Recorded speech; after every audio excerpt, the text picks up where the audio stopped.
સુસ્વાગતમ, સુસ્વાગતમ, સુસ્વાગતમ.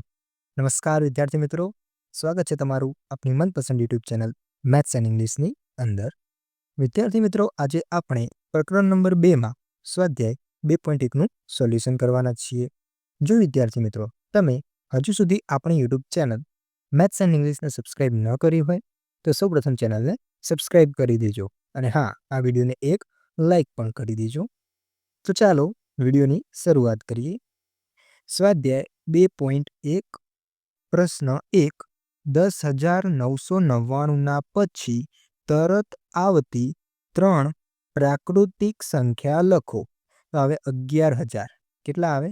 11,000. 11,000 પછી કેટલા આવે? તો કે 11,001. 11,001 પછી કેટલા આવે? તો 11,002. તો આ થઈ ગયો આપણો જવાબ. ત્યારબાદ પ્રશ્ન 2 છે 10,001ના પહેલા આવતી 3 પૂર્ણ સંખ્યા લખો. આપણે કેટલી પૂર્ણ સંખ્યા લખવાની છે? 3. પરંતુ આ ફેર આપણને પહેલા આવતી કીધું છે. તો 10,001 પહેલા શું આવે? તો કે 10,001 પહેલા આવે 10,000. કેટલા આવે? 10,000. પછી આની પહેલા કેટલા આવે? તો કે 9,999. એની પહેલા તો કે 9,998. તો આ થઈ ગઈ 3 સંખ્યાઓ જે 10,001 પહેલા આવે છે. પ્રશ્ન 3 સૌથી નાની પૂર્ણ સંખ્યા કઈ છે?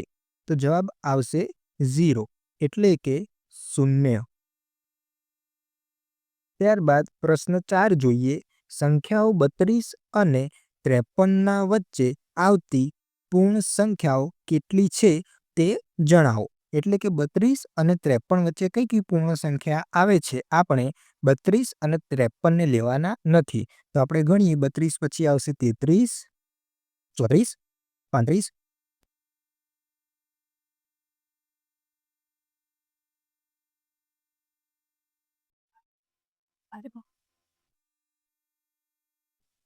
વિદ્યાર્થી મિત્રો જુઓ, 32 અને 53 વચ્ચે આવતી આપણે અહીં પૂર્ણ સંખ્યાઓ લખી છે, જે કુલ 20 પૂર્ણ સંખ્યાઓ છે. 20 પૂર્ણ સંખ્યાઓ.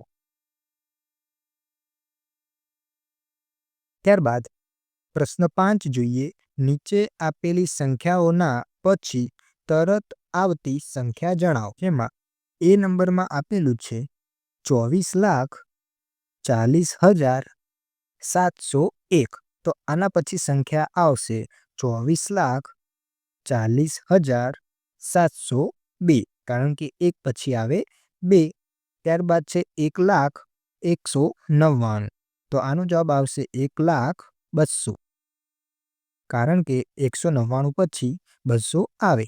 ત્યારબાદ 10,99,999. તો આમાં આવશે 11,00,000.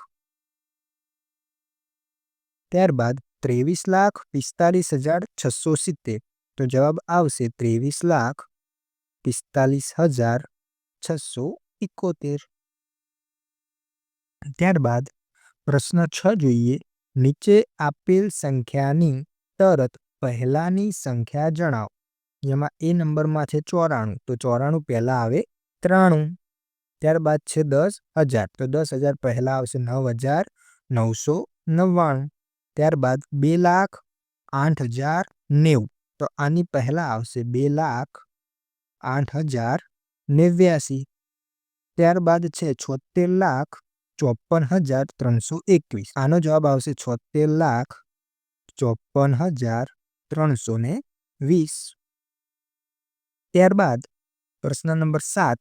નીચે આપેલી સંખ્યાઓની જોડીમાંથી સંખ્યા રેખા પર કઈ સંખ્યા ડાબી બાજુ આવશે અને કઈ સંખ્યા જમણી બાજુ આવશે તે જણાવો તથા તેમની વચ્ચે કયા ચિહ્નનો ઉપયોગ થશે તે પણ જણાવો. તો એ નંબરમાં છે 530, ખાલી જગ્યા 503. હવે આપણને ખબર છે કે જ્યારે પણ આપણે સંખ્યા રેખા દોરીશું, જેમાં નાની સંખ્યા ડાબી બાજુ આવશે અને મોટી સંખ્યા જમણી બાજુ. તો 503 નાના છે, તો આ કઈ બાજુ આવશે?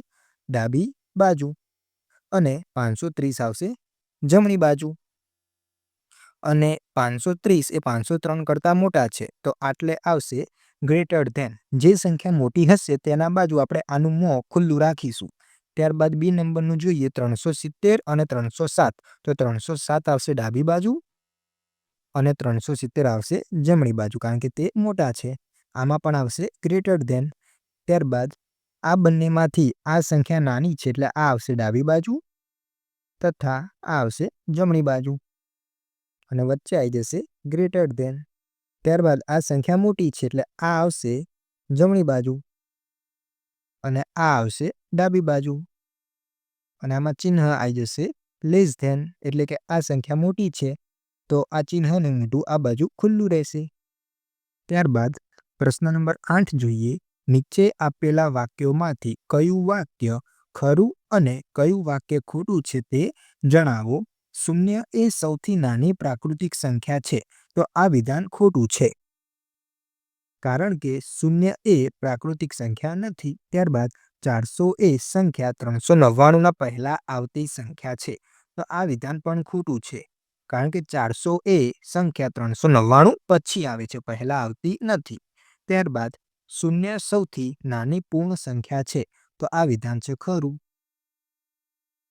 ત્યારબાદ 600 એ સંખ્યા 599ના પછી આવતી સંખ્યા છે તો આ વિધાન પણ છે ખરું, કારણ કે 599 પછી 600 આવે છે. ત્યારબાદ દરેક પ્રાકૃતિક સંખ્યા પૂર્ણ સંખ્યા છે તો આ વિધાન ખરું છે.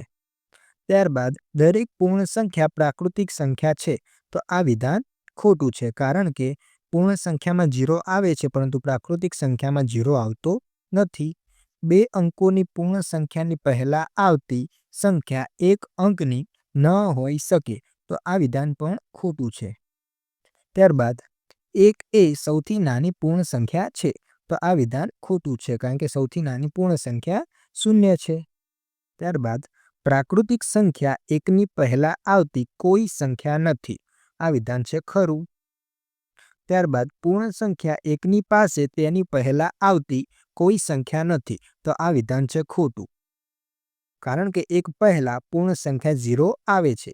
ત્યારબાદ પૂર્ણ સંખ્યા 13 એ સંખ્યાઓ 11 અને 12 વચ્ચે આવે છે તો આ વિધાન છે ખોટું, કારણ કે 11 અને 12 વચ્ચે એક પણ પૂર્ણ સંખ્યા આવેલ નથી. પૂર્ણ સંખ્યા 0 પાસે તેના પહેલા આવતી કોઈ સંખ્યા નથી તો આ વિધાન છે ખરું. 2 અંકોની સંખ્યા પછી આવતી સંખ્યા હંમેશા 2 અંકની જ હોય છે તો આ વિધાન છે ખોટું.